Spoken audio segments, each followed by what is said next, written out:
Good morning, Ted. Good morning, streaming world. Thank you for joining us. You are tuned in to the Ted Manila Information Show, or TMI for short, where we bring you way too much information. Anything from news, politics, lifestyle, the weather, the taboo, bird watching. Ted, we have to come up with new stuff every day. This is going to be the thing. Like the random stuff that we talk about that nobody else talks about. Yeah, professional wrestling. Oh, we should totally do unprofessional wrestling. There's a lot of that, actually. Random acts, more of that. Random acts of violence. Everybody talks about that. Sociology. I love sociology. Yeah. Demographics. Actual you and real. I both have a love of demographics. We do love that. A lot of people don't talk enough about that. Graphic design. Literally, yes. Architecture. I love architecture. Yeah. There's the new movie, The Brutalist. I'm curious about it. About a brutalist architect. Meant to be good. You can only see it in New York or LA. Oh, yeah. Interesting. Yeah. Wasn't the Gilgo beach murderer guy, isn't he an architect? I believe, yeah. I don't think he was a high-end one, but he was still. I guess he still is an architect. Yeah. Yeah, he's an architect. So anyway, we talk about anything and everything on this show because really you can never have too much information. If you're looking for a straight-laced, like button-down news program where they don't curse and drop F-bombs, this is not going to be the show for you. But if this is the show for you, I encourage you to lower the volume if you're at work, lest you be unjobbed very soon. So it's all the stuff that you want. That would be bad. We don't want to be responsible for that. What if your boss, if you find out your boss is like, what? You're into the TMI show too? Yeah. Holy crap. You're awesome. I'm giving you a raise. Let's hang out. Well, that would be really cool. And I hope somebody would inbox us and tell us if that was the case. If they're like, Ted and Manila, I love those guys. Like, yeah, like, and they start bonding over the water cooler. That'd be really cool. So if that ever happens, somebody please tell us. That's never going to happen, ever. You never know. Anyway, it's all the stuff that you want to talk, that you want people to talk about already, that we're going to talk about that. And then we're going to talk about random stuff that, it's random information you should know just because it makes you smarter. And Ted and I firmly believe that. We are live Monday through Friday, 10 a.m. Eastern. So please be sure to like and follow this show. If you are watching on YouTube and have not yet hit that subscribe button, please, I implore you, please hit that subscribe button so you can help us reach these milestones on YouTube so we can become monetized and actually start making a living. Because in case you don't know, if you're not familiar, Ted and I were also unjobbed this past fall, thanks to some Joe Biden sanctions on his, the 11th hour in office. He decided to unjob lots and lots of Americans because, why not? That's the Biden legacy, I would say. God, what an asshole. Yeah. Hey, if they can be unhoused, we're unjobbed. And if you're watching on Rumble, the Rumble room keeps it hot. And please remember to hit the like button. Don't forget there's chat on YouTube also. Let's not. There is the chat, but it's not as spicy as the Rumblers. It's the culture of Rumble. Rumble is a spicy culture. Yeah. And I like that. Before we get into the Rumble people always like you more than they like me, like I don't know if it's a political thing or it's just a, whatever, but I think they just don't like me because I'm white. They're racist. That's what it is. Oh, that might be it. That's it. They're it's anti-white. Us able-bodied until recently, cis white males are Ivy League, cis white males are the most discriminated against people. Our lives are the hardest.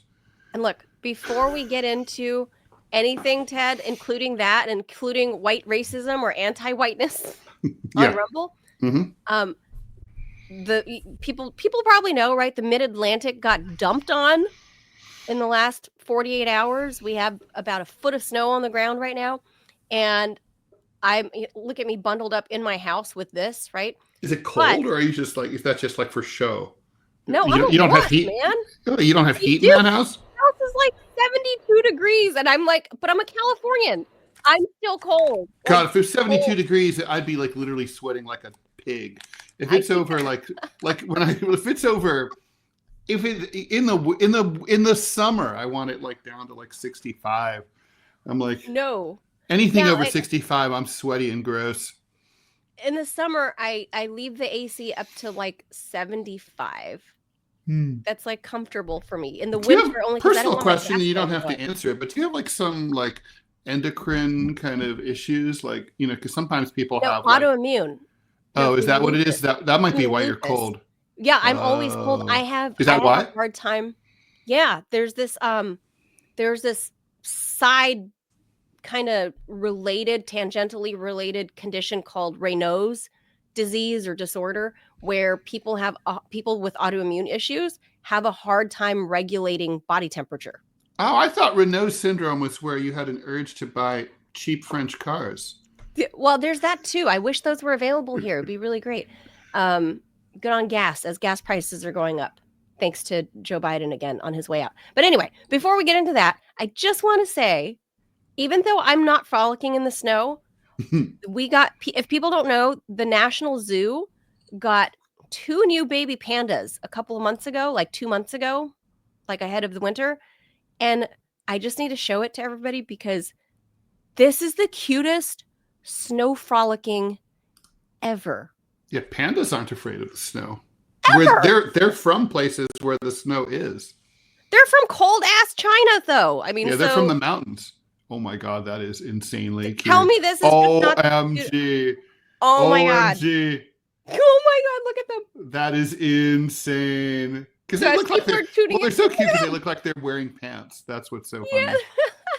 They're so cute. Look at them. Animals that look like they're wearing pants always are cute. The baby pandas at the National Zoo. I haven't gone to see them yet. I didn't go for their arrival. But look, this is the snowfall yesterday, and they're just having a grand old time. And that is the cutest thing ever. So if people are tuning in, see, we talk about whatever.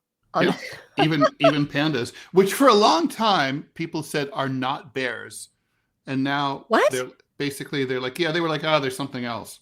But like now it's like, yeah, they're bears. Well, what are they gonna say? They're fucking marsupials? Like, well, it's kind of like how spiders are not insects, right? So, it's kind of I see. Like it was arachnids are not okay. Yeah, arachnids are not insects, and daddy long legs are not arachnids. Oh my God, no, they're still bugs. Well, they're still bugs, and I don't care how many times my teachers growing up are going to tell me that tomatoes are a fruit. No, fuck that. They're in the vegetable aisle. Yeah, I don't know why. Tomatoes I don't really understand what makes the difference between a vegetable and a fruit. They said the fruit. I mean, that fruit have seeds inside. Oh, is that what it is? That's what they say. The most basic way to figure it out is that. So a pineapple is a fruit because it's got those little seeds inside. On the inside? Yeah, it's got this. Pineapple has seeds. Yeah.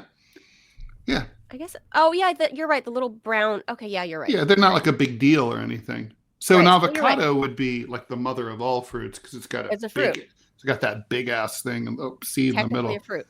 Yeah. See, a lot of people didn't know that. I love that seed, by the way. That's an awesome avocado nut. I mean, it's actually beautiful. It's like a carved piece of wood. Oh, I see what you're saying. I mean, it's a gorgeous seed. It's not like a ratty peach, like a peach or a peach seed is disgusting. Yeah, well, Ted's an artist. Not to mention they're a little bit poisonous too. They have laetrile in them. Yeah, they're kind of like bad for you. I have no idea. But see, this is the perfect example of what the show is. Too much information. Yeah. Easiest way to figure it out if it's a fruit or a vegetable is 99.9% of the time a fruit is going to be the thing that has seeds inside. Wait, there are exceptions? There are a few exceptions. I forget what they say. It's going to be something like the lychee or something. You know? Right. It's something weird but typically if you go to your average American or UK, like a Spinneys or something, if it's in the... Wait, what's a Spinneys? A Spinneys is a grocery store chain. Never heard of it. Is it like a normal grocery store or is it like a convenience store? Yeah, it's like Spinneys and Tesco are like a big thing.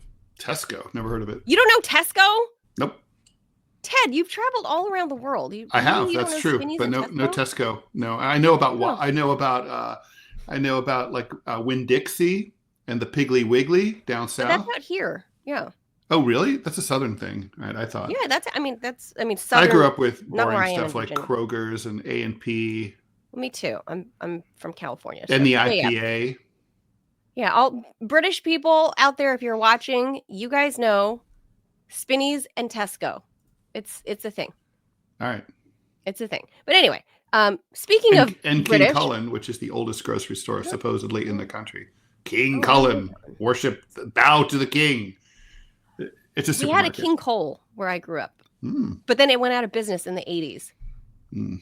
The So I don't king know was if deposed in a brutal revolution. the king, yeah, Ralph's, which is owned by Kroger now, took Yeah. over. Yeah, So Ralph's I always think of as being super Californian. Oh yes, we have that. Yeah. And I also All right, with that, unfortunate name. with It's like Ralph. I went to Ralph's and then I Ralphed. Oh, by the way, Merry Christmas to our Orthodox friends out there. January 7th is their official Christmas. So, do they have a different calendar too? You know, I don't know. I think they use the Gregorian calendar. Okay, their that's good. Christmas, but their Christmas day is different for reasons unbeknownst to me. And of course, the show today, we're going to be talking the economy, stupid, per James Carville, the Raging Cajun, right? I think he nailed that one. It's always the economy. And anybody running for office, national office, that misses that point, right? That James Carville said. So too much information about the Orthodox Church. Actually, Orthodox Christians do not follow the Gregorian calendar at all. They're like, fuck Gregory and his calendar, and he can shove it up his ass. We're Julian style. They roll Julian style. Yeah, they use the Julian calendar. That's why their Christmas is different. Interesting. By the way, what percentage would you say of all Christians in the world are Orthodox? I was surprised when I read this number right now. It's higher than you'd think, maybe. 15. Oh man, it's almost right on the nose. 12. That's really good. Nicely played. I was around a lot of them. But no, there's a lot because I was around. Russia. Obviously, having worked with the Russians, I realized. Russia's big. There's a lot of them. So yeah, there are. I realized there's a lot of them out there. So we're going to be talking the economy. Not so much Orthodox economy or unorthodox, Ted. Probably right. The Trump effect. I think we're going to have a real Wall Street guy on.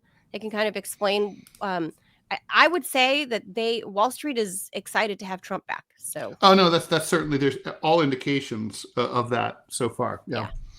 All right, so let's hop to that. Time let's do to cue my favorite video.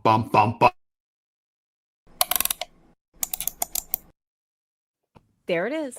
Okay. Canadian Prime Minister Justin Trudeau is toast. He announced his plans to resign after his own party called for him to step down. After weeks of speculation, Trudeau says he will no longer be in charge of the Liberal Party, but he's going to stay in office until a successor is found. Trudeau has been Prime Minister of Canada for nearly 10 years. He won office at just the age of 43, but he's very, very unpopular because Canadians blame him for inflation, high cost of living, and also there's been a bunch of crises and missteps that only Canadians who follow Canadian politics know about. But anyway, even his political allies are not happy with him. Trudeau defended himself, of course, particularly his social and economic policies. He says he's worked to help the middle class and try to help the poor. He also cited internal battles, as he called them, as the reason for his resignation, saying that Parliament's been paralyzed for months while the political rhetoric has heated up. It's time for a reset, he said. It's time for the temperature to come down. In a move that gives Liberals more time to settle on a new candidate to run the party and possibly to be the new PM, Trudeau said that Governor General Mary Simon granted his request to prorogue Parliament. That means it's out of session until March 24th. So just say it's not in session. But no, it's prorogued. Why? But why? Or prorogued. But you're right. Like I don't get it. All right. I Anyway. don't know this. This is. I keep saying we need to have a parliamentary procedure for parliamentary political systems explainer on this show. We need to bring in an expert who understands the sort of they're all not quite exactly the same, but the ins and outs of a no confidence vote. What is the duty of a president versus the prime minister? All That's those true. An explainer. how the alliances all work within the different political parties. I mean, our system just doesn't have this, so we need to explain it. Just so people understand, like these other, especially with our neighboring Commonwealth country, which when are they going to stop doing soon that? they'll be under our system, if Trump has his way. It's going to be the yes, but like okay, so Trudeau has had a rough 2024, Ted. Mm-hmm. His wife left him. Yep, that's true. Right? His wife left him. Well, that might have been a blessing for him. We don't know. From the gossip pages I read about politics, political people, it seemed like it wasn't his choice. It wasn't his choice, but at the very least, if it wasn't that he loved his dear wife, it was because for show. You got to keep the marriage together for show until he finishes his prime ministership, because a lot of political marriages are born that way, right? Sure. But you know what?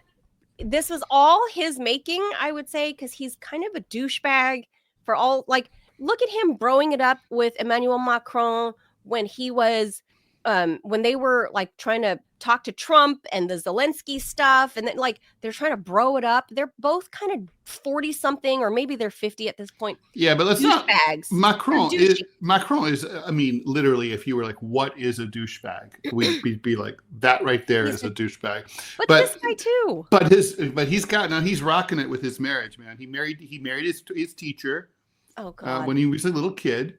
And how like you get a crush on your teacher, and no, he was plowing that teacher like at an early age. I have questions about all of that with Macron, but with Trudeau, I would say he made his bed, especially right here during the COVID lockdowns and the trucker protest, and he went a step beyond anybody by not only trying to jail these guys, but then like breaking. I didn't even understand it. Accounts. Like, this is so stupid. They were such mellow dudes. They were so polite, like the most polite truckers ever. Well, yeah. And then you went after their bank only account. In Germany are people more polite. So there's after World War I, there was a revolution, a socialist uprising to overthrow the state in Germany.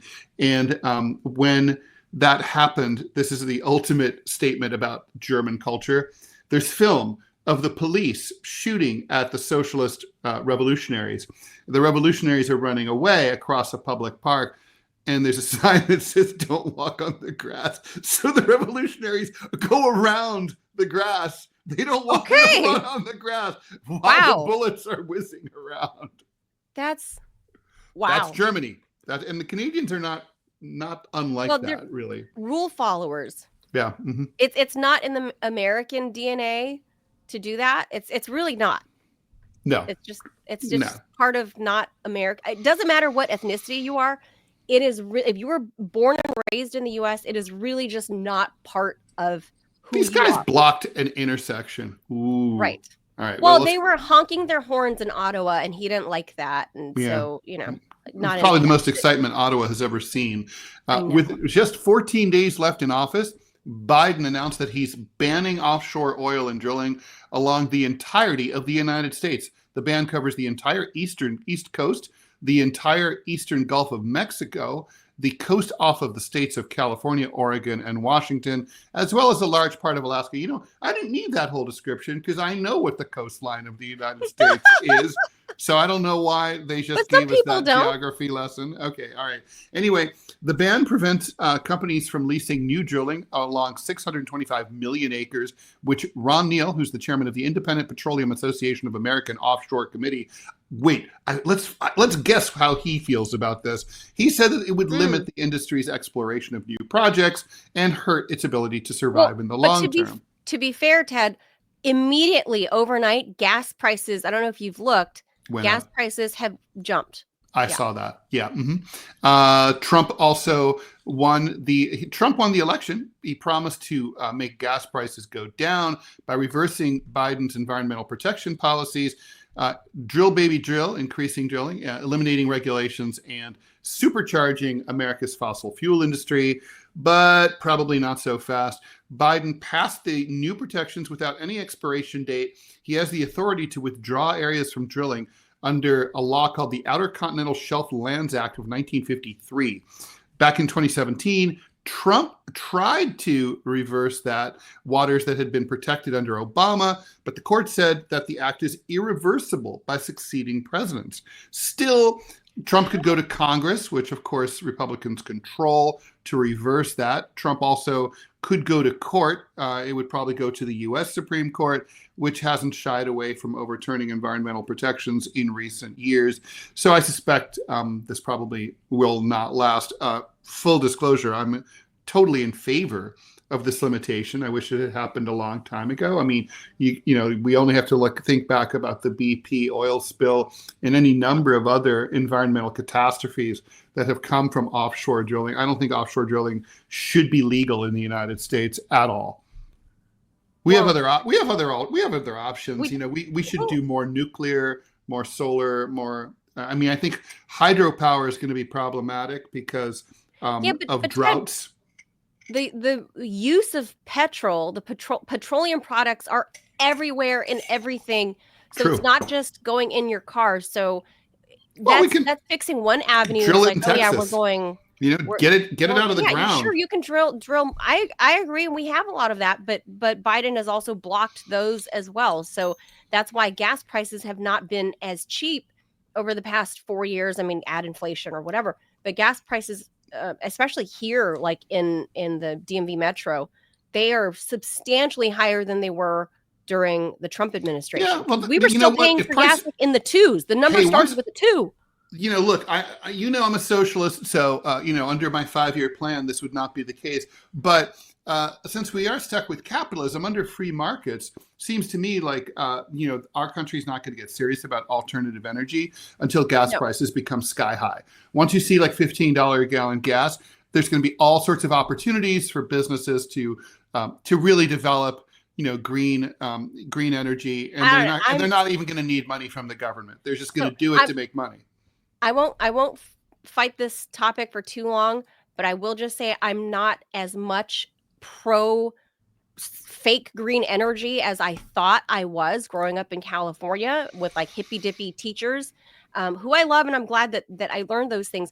But to learn that the green energy sector is mostly a lot of hogwash. That's true. It's kind of disheartening. So for the sake of the economy, and until we fix other areas of our economy, I'm gonna now lean towards the drill baby drill crowd, because unless you're bringing down our grocery prices, our commuter prices, whatever that may be, however you commute, anywhere you commute to, unless you bring down, healthcare, food, all that stuff, drill baby drill, because this is an added tax to the average American that has to get to work. And the fact that we're like selling all of our oil products elsewhere instead, and then buying the other product from Saudi or whoever, I think that says a lot about what, where our priorities are, and not in fixing the U.S. And I'm not saying that Trump is going to do that either. I'm just pointing out that this is why I've left the green energy camp, and I think it's a lot of hooey. All right. We must leave that story. The U.S. military has sent 11 Yemeni prisoners who were being held at Guantanamo Bay concentration camp to Oman, according to the Pentagon. That leaves Oman's lovely. I love Oman. I've been to Oman, leaving just 15 men in the prison. In a bold push at the end of the Biden administration, the prison population there is now smaller than at any time in its over 20-year history. None of the released people had ever been charged with any crime during their 2 decades of detention. Wow. Now, all but 6 have been charged with or convicted of war crimes. There were 40 when Biden took over and resurrected an Obama effort to try to close it. The 11 who have been released include Mawaf al-Alwi. He's a former long-term hunger striker who gained attention in the art world for building model boats from objects found at Guantanamo. I missed that story. Abdul Salam al-Hela, whose testimony was sought by defense attorneys in the USS Cole case, and Hassan bin Attash, the younger brother of a defendant in the 9/11 conspiracy case. U.S. officials didn't say what we gave Oman and what guarantees it received in exchange. By law, however, the U.S. military cannot send Gitmo prisoners to Yemen because Yemen is in a brutal civil war, partly because the United States is financing one side of that brutal civil war, and it is considered too unstable to monitor and rehabilitate the returnees. I love that we have to rehabilitate them. These guys are literally innocent under American law. They were never charged with anything. They were never, much less convicted. Rehabilitated from our torture. Right. And like not letting them see their families or, it's like they've been treated absolutely atrociously. That's more like it. Why is that thing still open for 15 people? I mean, it's Obama said he was going to shut it down. Well, yeah. And it was very lame because the reason that he didn't shut it down was that, well, first of all, like a lot of Obama stuff, he didn't try very hard. But basically, the Republican Congress at the time passed a law forbidding the use of U.S. taxpayer funds to ship to basically cover the airfare for the guys to come to the United States, where they would have been presumably kept like in like a Supermax or something, right? Right. And so we're talking about like maybe $400 or $500 per inmate. At the time, I think there were about 400 or something like that. And so I remember at the time just like so.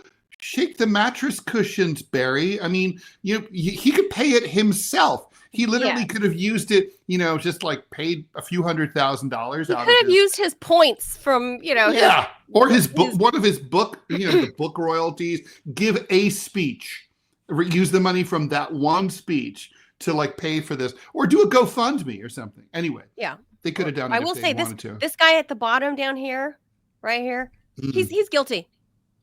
You're just saying that because he's grinning. Because he's got crazy eyes, Ted. Yeah, he does have crazy eyes. That's true. He has crazy eyes. He's like, something's not right there. That's true. All right. A parent has sued the former coaching staff of a Texas high school football team, alleging that players, including her son, had to be hospitalized following a grueling workout that included about 400 push-ups. The workout from an off-season training program devised by former Rockwall Heath High School football head coach John Harrell demanded that the entire team stop and perform 16 push-ups for any individual infraction during exercises. All right, Hitler. In a January 2023 workout, Harrell's assistant coaches ordered the team to perform 398 push-ups after they had tallied up dozens of infractions that day, according to video reviewed by investigators. The whole thing took about 40 minutes. Days after the workout, and of course, obviously, this was Texas, but it was January. I don't know how hot it was. Students were taken to hospital with symptoms of something that we should all know about. This is a really great TMI topic because it's something that I'd never heard of, and I think I'm reasonably informed. But this is a thing. So I'm probably mispronouncing this, but it's rhabdomyolysis. Rhabdomyolysis is a potentially life-threatening condition caused by overexertion in which your muscles break down. The byproducts that release into the bloodstream can then poison your kidneys.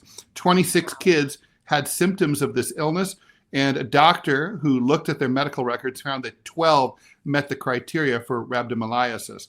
Several of the students sought ER care for their symptoms in the days after this grueling workout.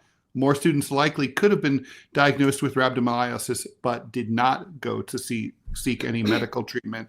I don't know if you were ever in sports, Manila. I bet you were. But my first day of high school training for soccer, I'd been in soccer. I was in wrestling, soccer, and track in junior high school. But in high school, I wanted to join baseball, and the baseball coach was a maniac, and he had us hop on one foot all the way across the 100-yard football field and back, and then switch to the other foot and do it, and which would have been grueling enough, except for the fact that the ground was like completely like riddled with mole holes and tunnels. Oh, no. So like you're basically falling and tripping on your face like repeatedly. It was August. It was an Ohio summer, which can be very humid and hot, and it was just absolutely brutal. And I remember coming home and telling my mom, I am not fucking doing, baseball. That guy's a madman. And she was like, started giving me the whole speech, like, you can't be a quitter, and all that. And I was like, Mom, have I ever quit anything before? Ever? She's like, no. I'm like, well, he's a madman. So I wish these kids had quit. I mean, this is like you can or die. said something sooner. Well, okay, so the argument from the coach was supposedly he didn't know, but that is not, as you know, Ted, is not a good argument in a court of law. Ignorance is no excuse. That you cannot, but at any rate, I'm curious to know why none of the kids, see something, say something. They didn't do that, right? I believe excessive. That. That. I mean, Texas. I mean, I know this. Big thing in Texas. High school football in Texas is massive. It's a religion. It's a privilege for you to be on the team. The coach is your Führer. You do what he says, no matter what. But with the amount of money that is dumped into Texas high school football, they do have physical trainers there on the field with these kids, even at practice and stuff, because they need these kids to be healthy. I'm surprised that the PT didn't say anything. So, there's that. But I had no idea. I had no idea that you can literally damage your kidneys from overexertion. You have a son. Make sure you're on top of that. He's not allowed to play football. Well, that's true, because it fucks up your head. Yeah, no, I mean, for sure. Brain injury. Yeah. But also rhabdomyolysis, this is something that's useful to know. I mean, everyone's like, well, exercise is good for you. Well, like anything, not if it goes too far. All right. Jean-Marie Le Pen, founding father of France's modern political far right, who built a half-century career on rants of barely disguised racism, anti-Semitism, and neo-Nazism, has died. He was 96 years old. His death was confirmed on X by Jordan Bardella, the current president of the party that he founded, which originally was called the National Front. In a statement to Agence France-Presse, Le Pen's family said that he died Tuesday at a hospital in Gauche, that's west of Paris. Back in April of last year, with Le Pen in frail health after suffering a second heart attack in a year, a French court granted his daughters legal guardianship. This gave them the right to make decisions in his name. Presumably, they may have had something to do with pulling the plug or something. An arm-waving reactionary with the swagger of a circus pitchman making outrageous claims, Le Pen ran unsuccessfully for the presidency 5 times, making it to a runoff in 2002, riding waves of discontent and xenophobia, and raising specters of a new fascism as he excoriated Jews, Arabs, Muslims, and other immigrants, anyone he claimed to be not pure French. Le Pen's youngest daughter, Marine Le Pen, succeeded him as leader of the National Front in 2011, and then rose to prominence on a tide of populist anger at the political mainstream. She rebranded the party to call it the National Rally, and even though she's been defeated 3 times, she's poised, I think, to be the next president of France. I think so. And she is. She's cold. She wanted to rebrand the party and make it more acceptable and more mainstream. So she kicked her dad out of the party, and he was like, "What the fuck?" And he's too old school. They made up later. Different generation. Of course. But she is now in charge, right? So as you can see, she's run 3 times at this point, and she has been able to move the dial. So she's like the opposite of Hillary Clinton, right? Because it's like the more we've learned of Hillary Clinton, the less and less America likes her. And for every successive run, and Marine Le Pen has done just the opposite. She has grown her support base, or not hers, but the party's support base in France. So, I guess that move kind of straightened Pops out, and I was surprised he was still alive. I just. Oh no! I mean, the guy was a beast. He used to be a boxer, and he kind of looks like it when you see him like standing there in that picture that you have up right now. Yeah, he's got that pose, right? Like big dude. the pugilist. Yeah, I would not have wanted to fuck with him, or fuck him. Well, that too. Yeah, I remember one time I walked in Orleans, which is a hotbed of the National Front / National Rally Party, with my then wife, who was and remains Asian. And man, it was like the chill in the air when we walked into that bar. It was like we had a quick drink, New Yorker style. You don't want to just run away because that just attacks the wrong kind of attention. Irish goodbye. Got to pretend like you're not scared, even though you are scared. And then you're like, have a drink, hang out, then be like, it's time to go. Well, it's time for Mr. Le Pen to go. So well, and so he did. Yeah, he was a really true. He was barely reconstructed pro Vichy kind of guy. A lot of it should be pointed out that he I think he named one of his daughters Maréchal or something, who was after Maréchal Pétain, the collaborationist leader of Vichy France. Wow. So it tells you sort of where it's kind of like the Ukrainians, who are supposedly not Nazis, except for the fact that they have, memorials to Nazi collaborators all over the country. And every time I see a photo, like in the AP or something, of like, here's a Ukrainian, memorial service for a fallen Ukrainian soldier. And if you look in the background, you'll always see find Nazi memorabilia. Especially if you look for the one that's half red, half black. That's a fascist flag. Look for a little insignia. It is kind of like, the people that are wearing the shirt that says "not a Nazi," but underneath the shirt they have swastikas on their chests. It's like, look for the Nazi label. Not a Nazi. Anyway, we'll leave that right there. We'll get to our guest because, Ted, it's always been about the economy, stupid. Always. James Carville was absolutely spot on when he said, for any election, if any politician misses that point, you will freaking lose your run. And it's true because, Joe Biden argues that he would have gotten to it. I don't think so. And Kamala Harris certainly did not really address it because she is Kamala Harris. So, she didn't tap into that anger at all, that rage. So we are bringing in somebody that knows a thing or two about the economy. And we're going to talk about that right after the Jaws.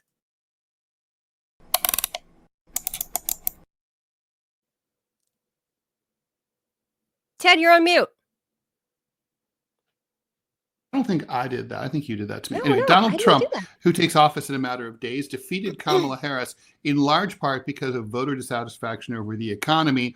But what will his economy look like? In many ways, this is a tale of two economies. The stock market, the tech sector, and the wealthy are doing better than ever. The working class and manufacturing are struggling. These are, to be fair, long-term trends that have taken place under both Democratic and Republican administrations.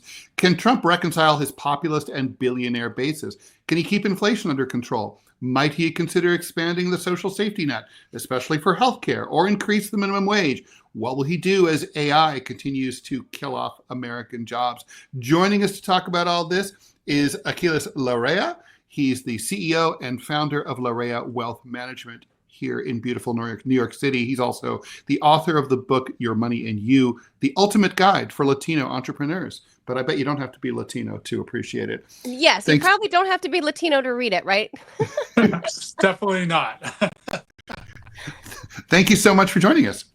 Thank you for having me. Happy New Year, guys. Happy New Year. Okay, real quick, Aquiles, can you explain? So we're looking at the book cover right here, Your Money and You, the ultimate wealth guide for Latino entrepreneurs and executives. Create your empanada of success. What is an empanada of success? Very quickly, an empanada is like a little pastry. You put the different foods inside. It could be meat, it could be veggie, it could be cheese, and the like. And every country in Latin America has it. So these empanadas are universal to both Latin America and in Spain as well. So it's this one common theme that I thought would resonate with Latino people. And at the same time, guys, this is my first book. The new book is out now, and I'll get that information to you guys. And that's called Wise Up with Your Money. And it's geared towards the Anglo, it's geared more towards the population in general in the United States. Very good. Very good. Thank you for explaining. I was just curious. I was like, what is the empanada? So it's like layers of stuff before you stuff the inside. Yeah, and then you deep fry it, and it's delicious. I've had them. They're very good. I've had empanadas. I just had to know like what an empanada of success looked like and what that meant. So I guess for all those in the Latino community, they grew up with it, so they understand the analogy, I suppose. I think so. Hopefully. Yes, thank you for being with us. So first, let's jump right in. We got like less than 2 weeks at this point, because what is it, Tuesday today? Less than 2 weeks before Donald Trump is inaugurated. Aquiles, so we know that the stock market, Wall Streeters like yourself, Wall Street has responded well since the elections. Why is Wall Street excited for a Trump return?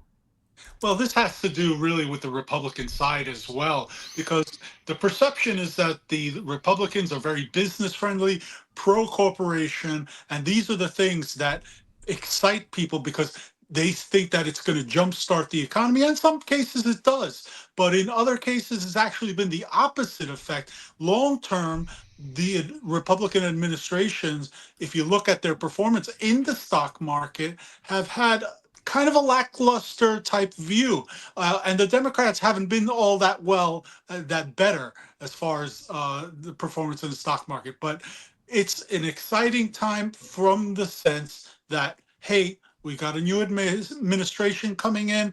We can have some positive change. And at the same time, business owners, especially small business owners like myself, are looking at this as, hey, we have some opportunities we may have not seen before. Business is growing, and we're going to see going forward for the next 4 years an environment where you perceive that an administration is going to help you rather than harm you. Yeah, I mean, look at these numbers coming from CBS Miami that, and this is coming from bankrate.com. If this is what Wall Streeters think, it's not just Wall Street.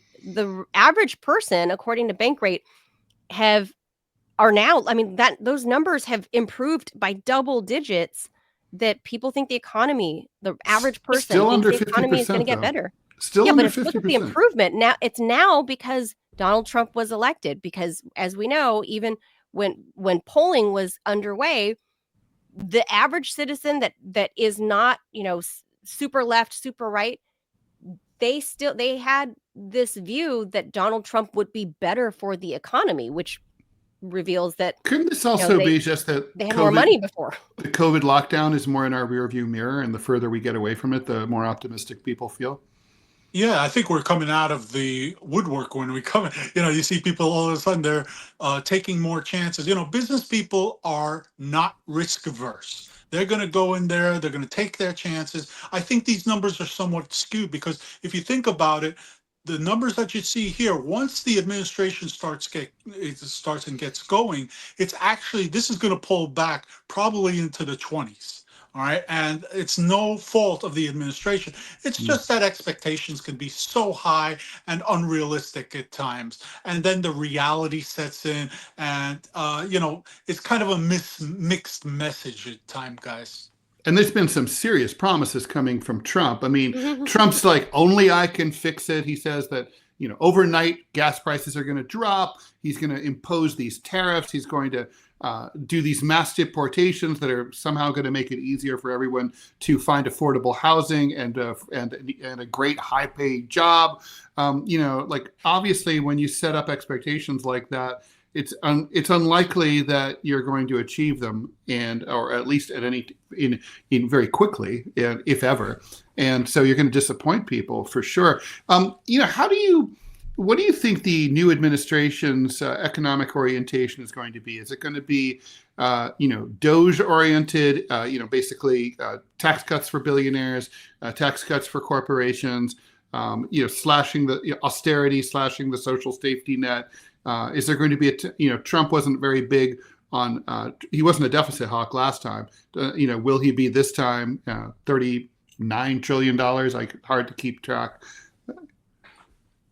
No, I think exactly what you're saying. When it comes to this administration, they have already made it clear that they're going to take care of their own, that the millionaires are going to be taken care of. There are going to be big tax cuts because they are still believing, even though I don't believe in the trickle down economy set, and I'm not a big Does not believer. work. It's a bunch of bull.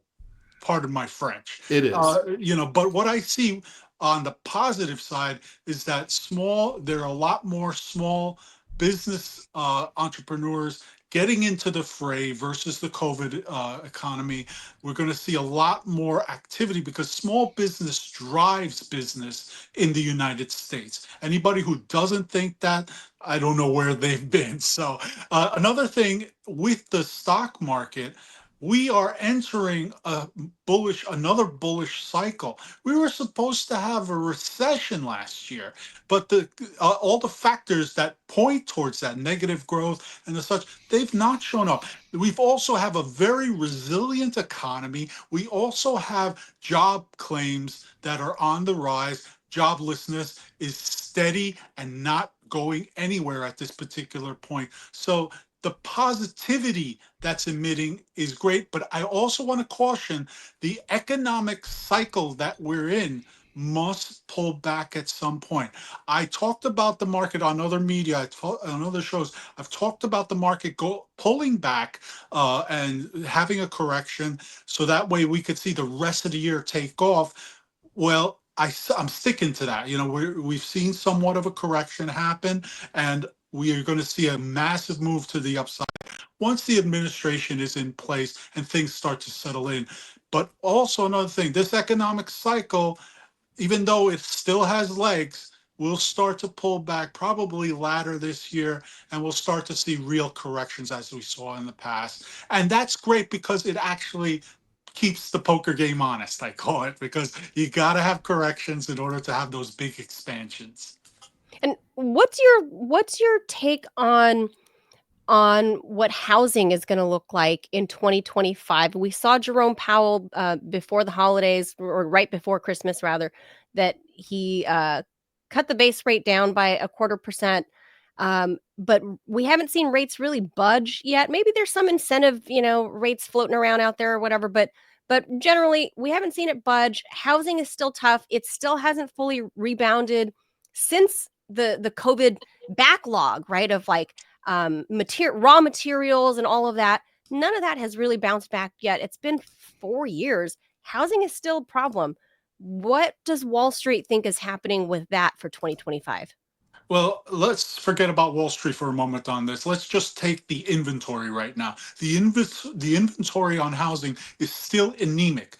And if you're raising the rates, lowering the rates as the Fed is doing, you would think that the housing mortgage rates would go down. And as a matter of fact, it went the opposite. It went up.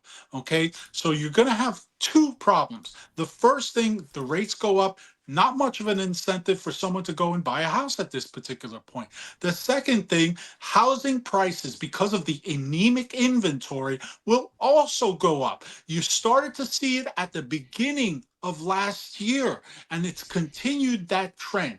I don't see that reversing at this particular point, but I do see it will be somewhat abating, probably third or fourth quarter of 25. So we're not going to see something fixed right away. But what I also would say at this point, mortgage rates will start to go down at some point.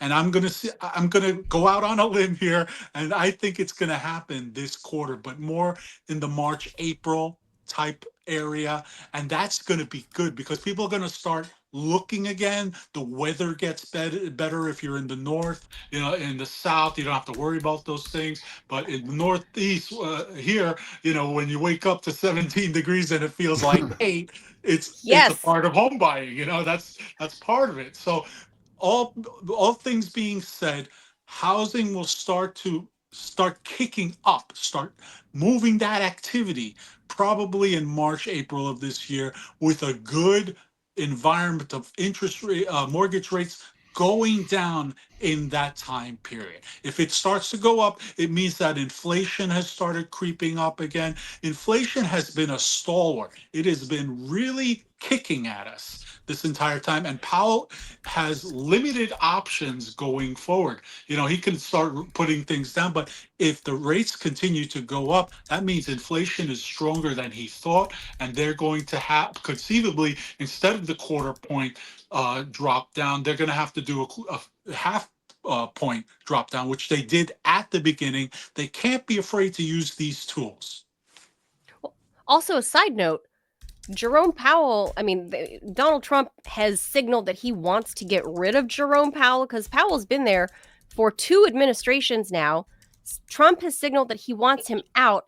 Powell has pushed back and said, no, POTUS has no control over my seat. Do you think he stays? And what's that going to look like if he's going to be butting heads with the new POTUS? Well, here's the thing. He stays as long as he wants to stay. They are independent of the government, and people forget that.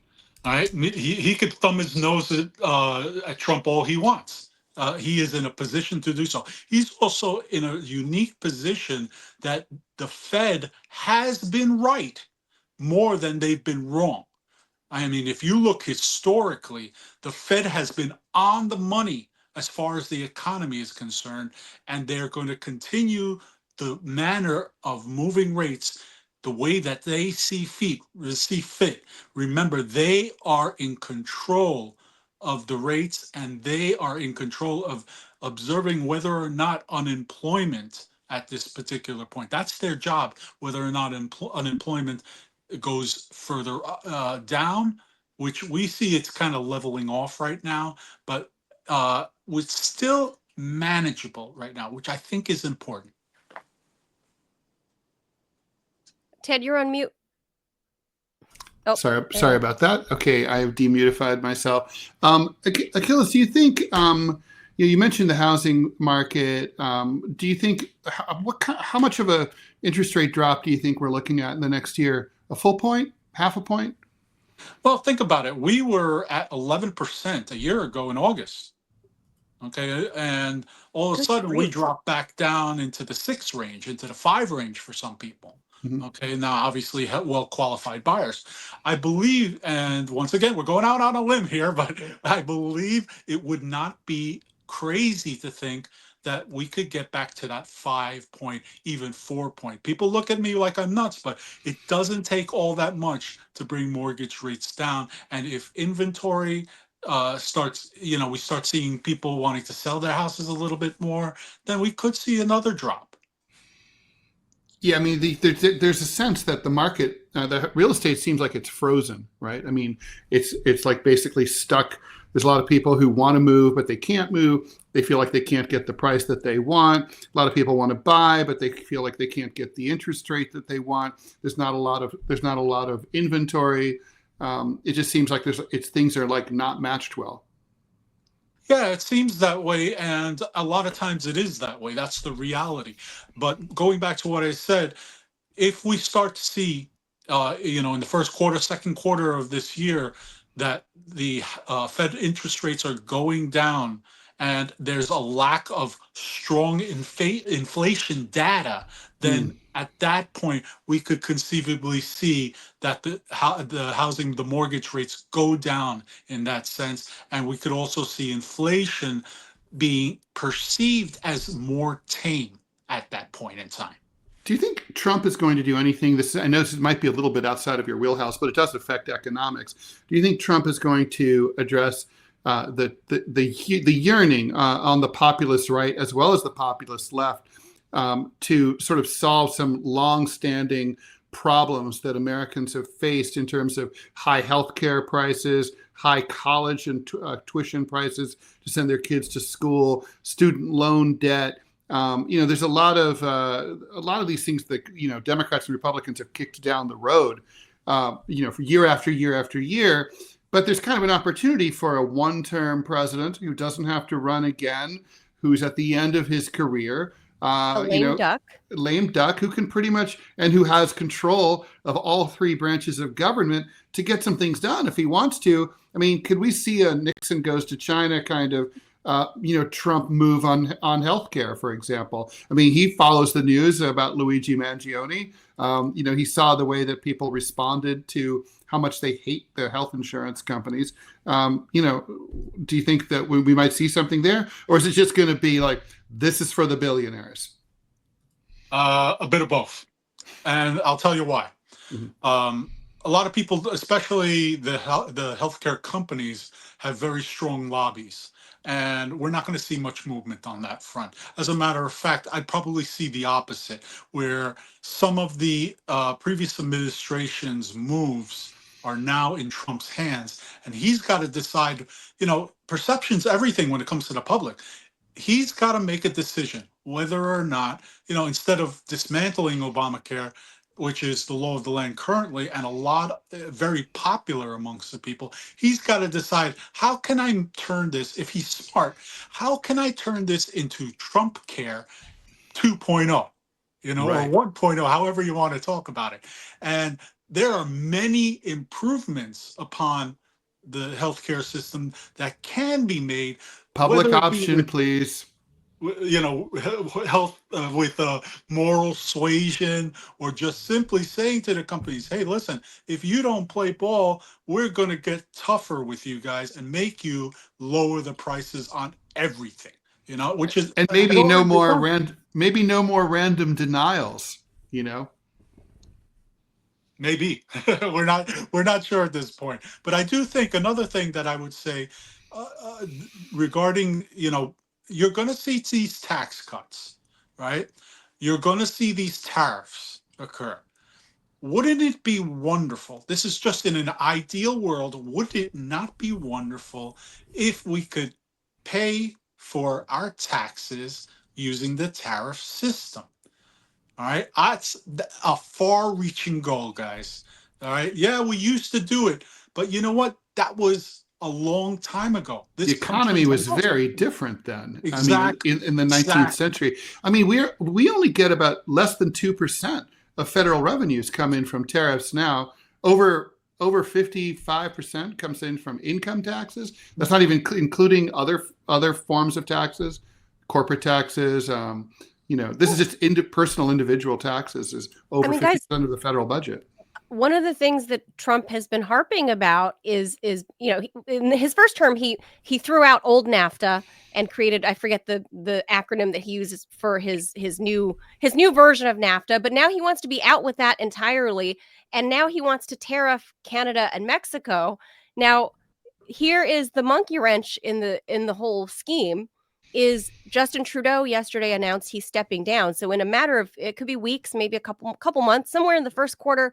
It has to be by mid-March. Mid-March, yeah. So in the first quarter, he'll be stepping down.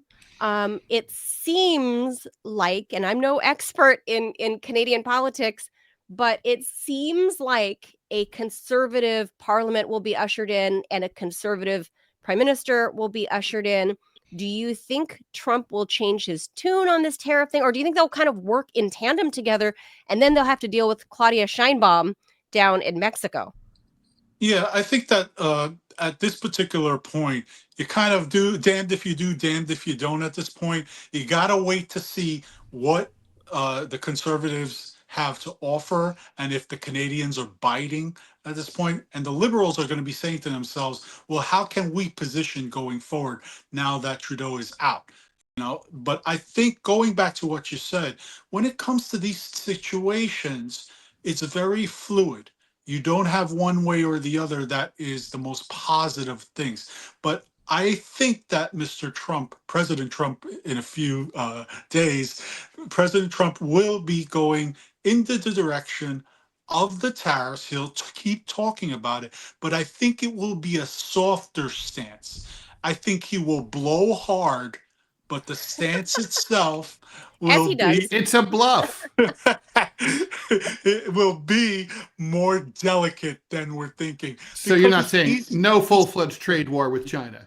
yeah, I think honestly he wants to see more trade with the United States. The tariffs are, well, we're going to bring everything back to America.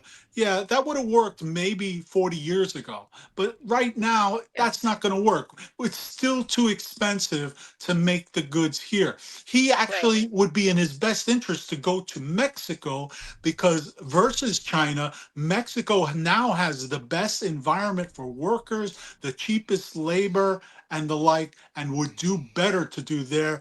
Canada is still a very strong import-export partner, which I see being important. You don't want to change that up all that much, and hopefully we can come to some sort of agreement. I think right now there's a lot of, like we said, blowhard grandstanding taking place. Yeah, a lot of people don't realize this, but Mexico is now, as of 2024, now the third largest producer of automobiles. Granted, the manufacturing companies are American or from elsewhere, but they're also now in the top 5 import export car market.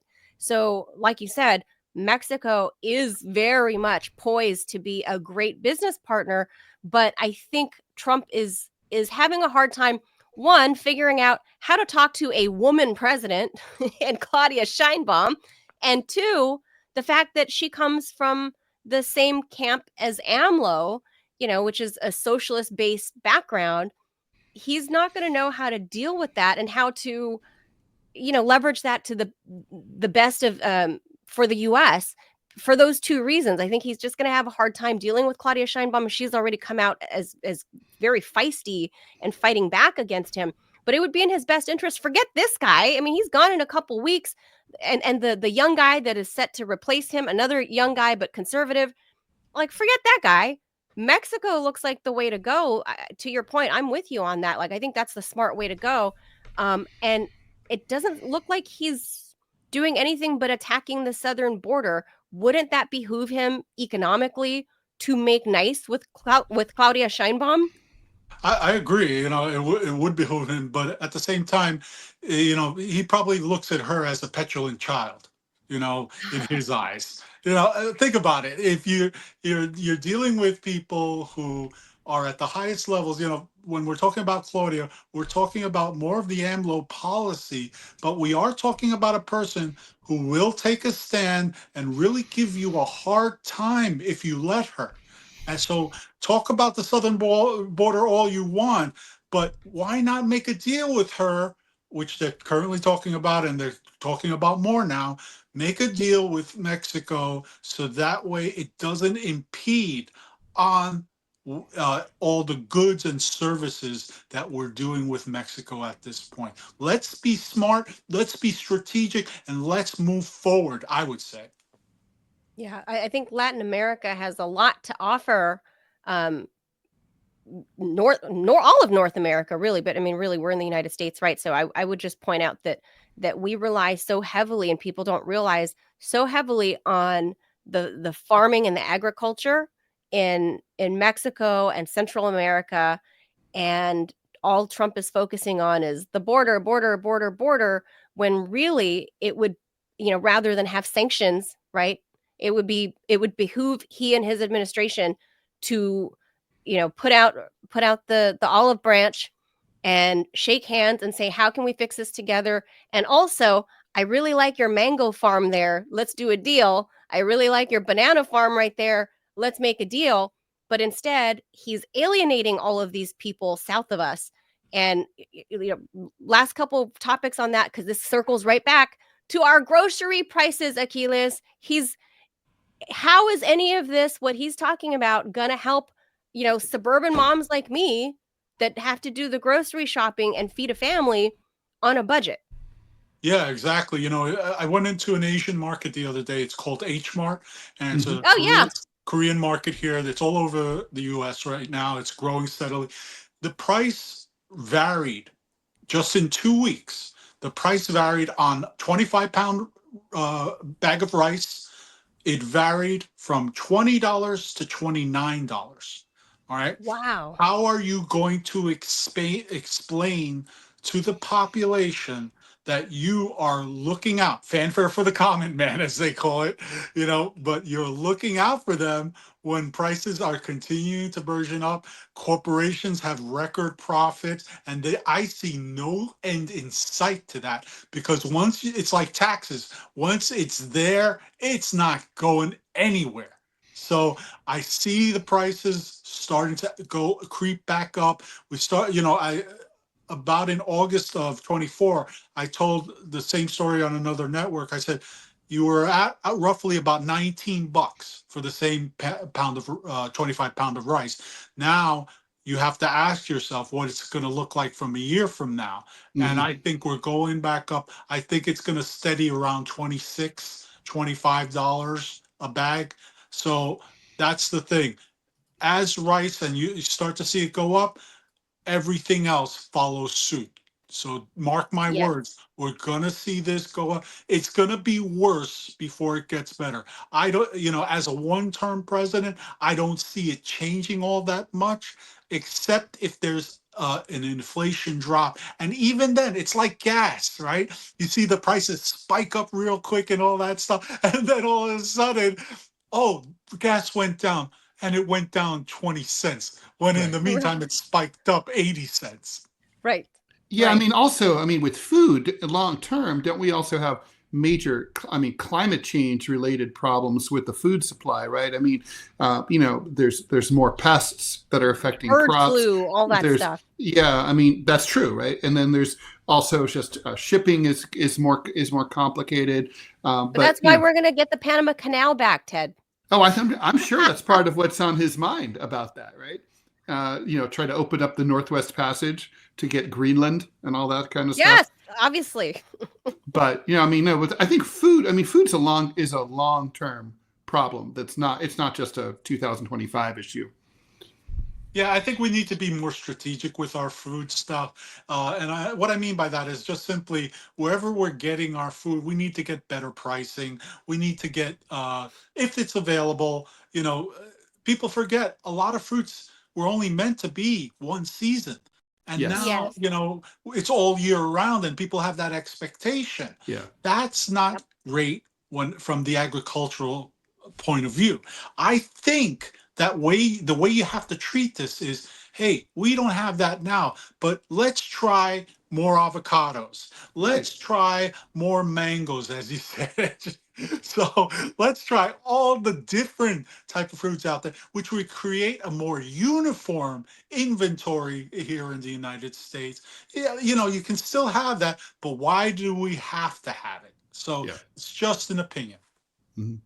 No, I agree. And not to mention what that does to the greenhouse gas effect of, bringing in fruits that are out of season in the US. You're going down south to get it. It's a whole thing, right? And like you said, it's setting up expectations, because we have, us in the first world have become extremely spoiled. And I mean, as recently as like the 80s and 90s, it wasn't like this at the grocery store. It wasn't like this where you can have whatever fruit you want all year round. And suddenly it is like this, but now it's driving up other costs for the producers locally here in the US and in Mexico or in Canada. And people just don't think about the whole chain, the food chain, as it were, right? But a different kind of food chain, the manufacturing side and production side. So, we appreciate people like you bringing that up to kind of educate all of us on it, because we can't be experts in everything, but I do see it, because I am the suburban mom and I have a little one, so I know it hurts me that the eggs jumped recently because of the whole bird flu. There was a case of 60 eggs that you can get at Walmart. They were under $12, if you can believe it. That's amazing. I know. I know. I did Weren't get they them. just $9 a little while ago? A case of 60 eggs, like, were under sub 12, right? 5 dozen, yeah. And that was in November. And then right now, because of bird flu and who knows what else, maybe it's elections, maybe, I don't know, cost of gas probably going up with the bird flu. The same 60 is now $22 roughly at the local Walmart. So that we were just showing here on the screen. So people like me, middle class moms, we feel the pinch first and foremost, and we are the ones that drive the polls, as this is what happened. And a lot of moms put their faith behind Donald Trump. And I don't know if he's going to deliver for the women like me that are like, I don't know, I'm desperate. Bring down these prices. This isn't right. Families are going without. So I don't know. Any final thoughts on that one, Aquiles? Well, I mean, I would just go back to the economy. We're hitting a term where a time where not as expansive as we were before. We're starting to go backwards a little bit. But I think it's important to remember that those prices that you see there, that $22, they're not going to stay there. They're not, that is absolutely not a sustainable level at this point. Yes, the pinch hurts, absolutely. But remember, like the rice example I gave you, up to 26, down to 19, stabilizing at 25. This is just the new reality. Commodities have always been moving up and down more so than the stock market. So you have to keep that in mind. A lot of people don't know that the commodities markets are 24 hours and throughout the world. So you have to watch that if you're going to speak about what the future might hold in this particular country about food stuff and the like. Aquiles, we'll leave it right there. Thank you so much for coming on and sharing your expert insight. Aquiles Larrea is the CEO and founder of Larrea Wealth Management. He's the author of several. You have a second book that's out that we have to get a photo of later for next time. His other book, I'm sure if they look up Empanada of Success, they're going to find it. But the book is called Your Money and You, the Ultimate Guide for Latino Entrepreneurs. And you don't even have to be Latino to read it. So thank you, Aquiles. Thank you, guys. Have a wonderful week. Thanks, Aquiles. Happy You too. New Year. Thank you. Take care. Bye.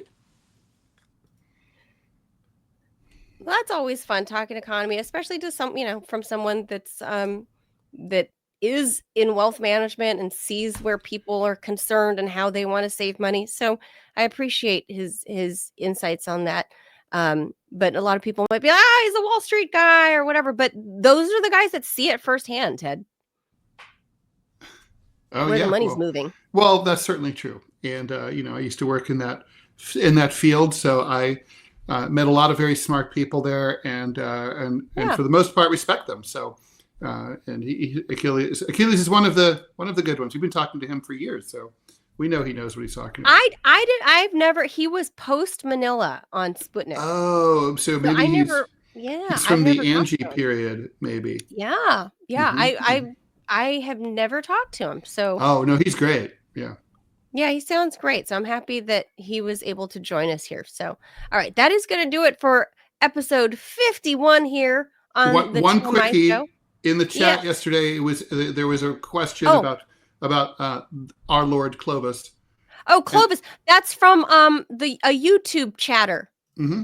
And the question was Low Aller. The answer to the question is yes. Clovis was named after Clovis, the first king of France, the king of the Franks, who is considered the first king of France, and who is also brought Christianity to France. He didn't really care about Christianity himself, but he was on the make for a hot Christian princess, and she was like, you get none of this unless you convert. And he's like, I don't have to be pagan. I'll convert. And so when the king converts, the country becomes Christian. So, bam. Oh, interesting. That's who Clovis is named after? Yes, because he was named by my son.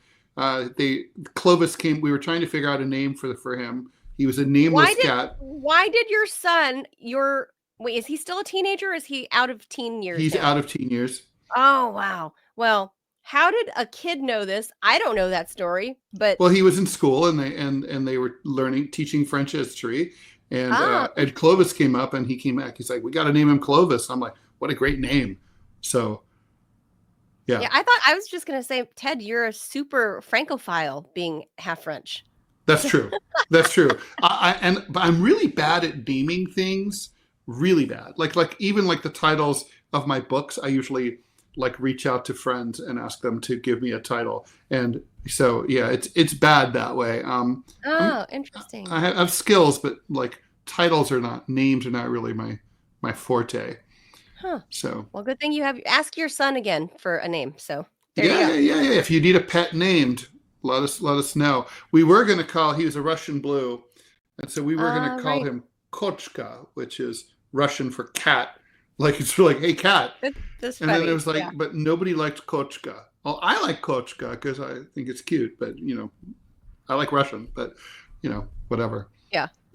Now Clovis is a good name. Although there's some controversy about Clovis's genetics now. Oh no! Because I put his photo in. His photo was on my phone, and AI came back and said chartreuse cat, and I'm like, what's a chartreuse cat? So I look it up, and like it says, and there's a cat that they look like chartreuse and Russian blues kind of look very similar. They're both gray cats, but if you look at everything about them, it's kind of like Clovis could be either one. He's like half of one, half of the other. He could be maybe a half chartreuse, half Russian blue. It's very strange. I stick with the Russian blue. He's a beautiful cat. I've never heard of a chartreuse cat. Chartreuse cat is it's a French breed. Charles de Gaulle had one, and they're beautiful cats also. They're very pretty. They're just sort of like rounder and like more robust. And Clovis, Russian blues are lithe like Clovis, kind of like like tapered, small tail, pointier, more angular. Chartreuse are like got that round cat look. I've never heard of a chartreuse cat winning like those cat competitions. Oh, that's true. Russian blues win frequently. So and if you go to Petco, there's like Russian blues like on everything, like on all the products. Because they're a good-looking cat. Yeah. Also, I think it's not a controversial cat, right? It's kind of like it's not like. Well, no, they were banned, Ted. In 2022, they were freaking banned. Because of the full-scale Russian invasion of the world. By the way, the Russians are we coming. Have to say full scale no matter what, right? Full scale, it just comes with it. We never said full-scale invasion of Iraq, right? Ever. We just said invasion of Iraq. It's part of the name of the operation. Oh, it's the branding. Yes, it's full-scale Russian military operation in Ukraine. The full-scale invasion. With some pulp. That's right. Not no pulp. Full-scale invasion. And then, therefore, the cats were part of the full-scale invasion. Yeah, well, the cats were a very important part of the special military operation. They were banned, as well as the whales and the dolphins that were and Russian the dressing. The Russian dressing. I'll tell you, living here in Northern Virginia, Russian restaurants took the name, if it said Russia in their branding, took it down. I think that was a Joe Biden presidential decree. If you're in the DMV metro, can't be Russian. And that's why Ukraine won. Yes. Right. God, let that end. Dear God, in 2025, if nothing else, let that end. Yeah, that'd be good. Just good grief. All right, guys. Thank you so much for tuning in. Remember to hit the like and subscribe button wherever you're watching. And if you're in the position to, please hook us up. If you like what you're viewing, listening to, if we're making you laugh, making you cringe, you can, become a $5 a month subscriber or more. So, if you really hate us and really want to throw a lot of shade, become a $20 a month subscriber, and then we'll just let you talk trash all day long in the chat. True. No censorship for big donors. Yeah, for big donors, you can accuse us of anything, whatever. Libel is all completely fine. Totally, we'll unlibel you right now. Yeah, right now. Yeah, for enough money, you can say anything. Yeah, totally. That's just the world we live in. All right, guys, that's going to do it for us. Thank you for watching. Ted and I will be back tomorrow, of course, at our usual time, 10 a.m. Eastern. Thank you guys. We will see you mañana. Adios, Bye, amigos. everyone. See you tomorrow.